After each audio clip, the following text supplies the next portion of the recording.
Olá, sou o Lucas e vim aqui apresentar sobre o printf. Ahn, Começando pelo seu autor, aqui podemos ver, é o David Mackenzie. Ele já é conhecido na comunidade por fazer projetos open source, como esse que a gente vai apresentar agora. Neste caso, seria o printf, mas claro que, como pode ver, é muito mais que o printf. Isso aqui compõe a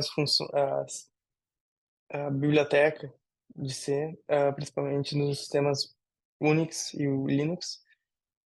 David Mackenzie também um, é um defensor do software livre, do open source, onde as pessoas podem colaborar com suas alterações, enfim, sugerir modificações, né?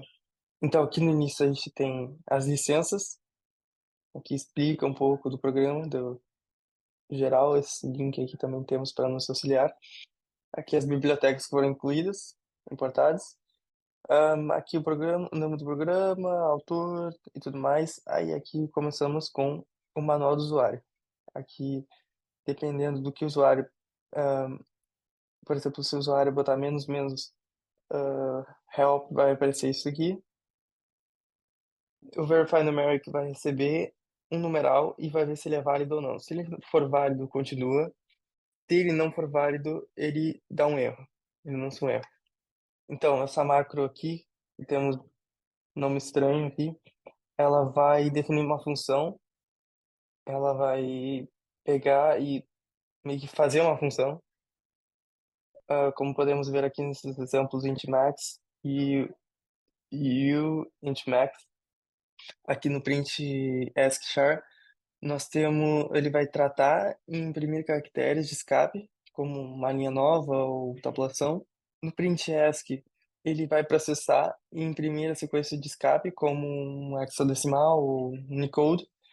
ah, Além de tratar outros mais comuns de escape. O print-ask string ele vai pegar uma barra invertida e se o caractere for, né, barra invertida, ele vai processar nesse print-ask. Esse print direct vai processar, por exemplo, porcento, porcento D, porcento S, para converter em argumentos, né? E o print format, ele vai justamente imprimir o formatado, a string formatada, né? E a main, claro, vai inicializar o programa, vai ver se os argumentos que foram dados pelo usuário, dependendo do que for dado, ou ela vai imprimir a versão ou o manual, ou vai fazer o que deve fazer o printf, que é justamente imprimir a string dada pelo usuário. Falar um pouco do uso de idiomas. Neste caso, vou falar agora do ponteiro, que seria o endereço onde está essa string. Nesse método ele é usado, um dos exemplos, mas ele é usado em basicamente todo o código, porque é muito comum de programadores C usarem ele. Também temos o uso de macros, neste caso, diferentemente da função, né, pode possuir um código mais extenso, porém ele vai evitar a sobrecarga do processador. Então é uma vantagem para quem trabalha em C, porque quer reduzir, quer otimizar ao máximo o seu programa. Além disso, temos o uso do switch, que reduz o uso de else if, e além disso, pode ser otimizado pelo compilador usando tabela de saltos, que vai otimizar muito o programa. A referência acadêmica que a gente pegou foi o livro do Plauger, de 1991, The Sturgis Library Prince Hall, o capítulo 12, mas eu li somente a parte do printf. Eu achei legal colocar esse textinho aqui e ler para vocês, porque eu acho que resume bem tudo que ele quer falar nessa parte do printf. Então eu vou ler.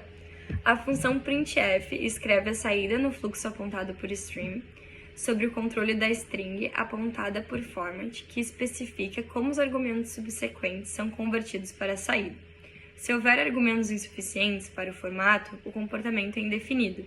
Se o formato for esgotado, enquanto ainda houver argumentos, os argumentos em excesso são avaliados como sempre, mas são ignorados de outra forma. A função printf retorna quando o final da string de formato é encontrado.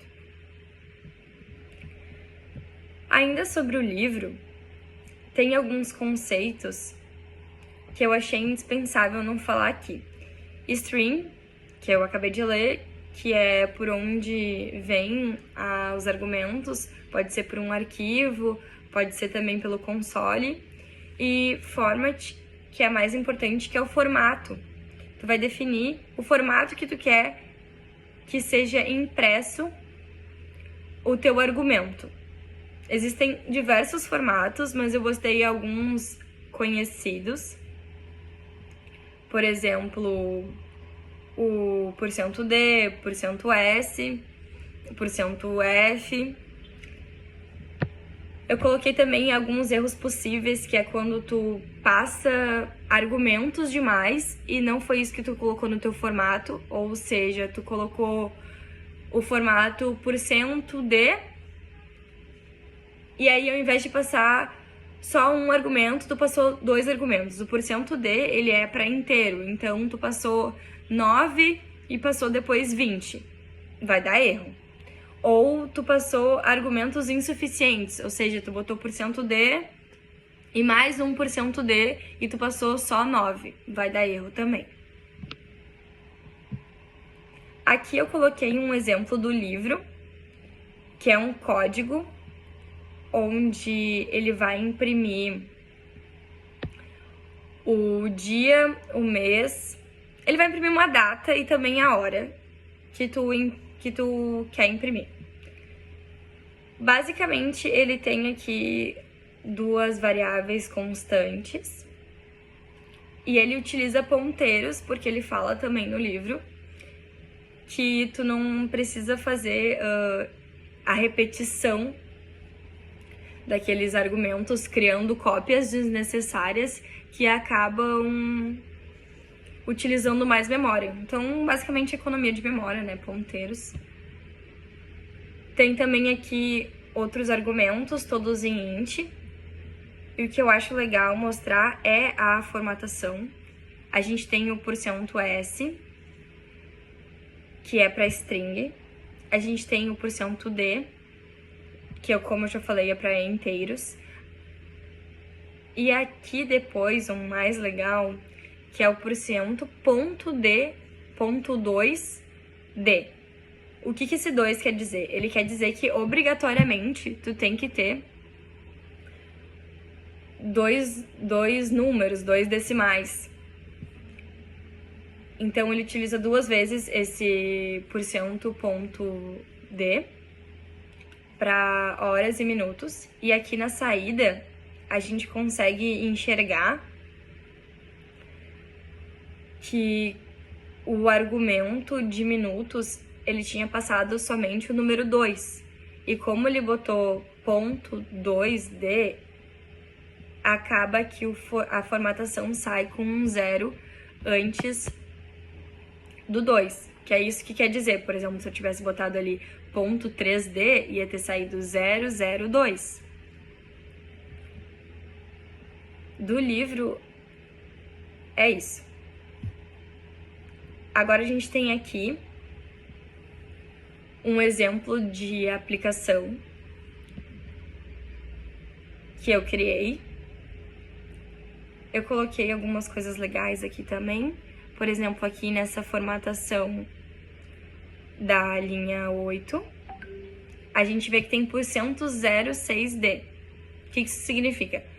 Que tem que ser 6 casas decimais e que, se não houver essas 6 casas decimais, a gente vai colocar um 0 antes do argumento. Nesse caso aqui, o argumento A é o número 42. Como 42 não cobre as 6 casas decimais, o restante delas vão ser zeros, no caso, 4 zeros. E aqui, onde não tem o 0, ele só coloca espaços vazios. E tu pode botar também espaços vazios e 0, que é o que acontece aqui na linha 10. Agora, falando em memória, ela pode ser dividida em stack e heap. Nesse caso aqui, eu usei só a stack, porque eu não precisei usar alocação dinâmica.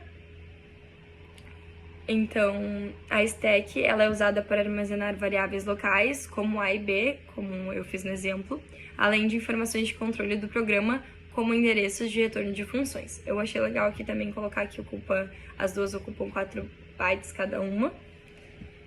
E aqui no heap é o que eu acabei de falar, minha alocação dinâmica de memória, e que eu não usei diretamente.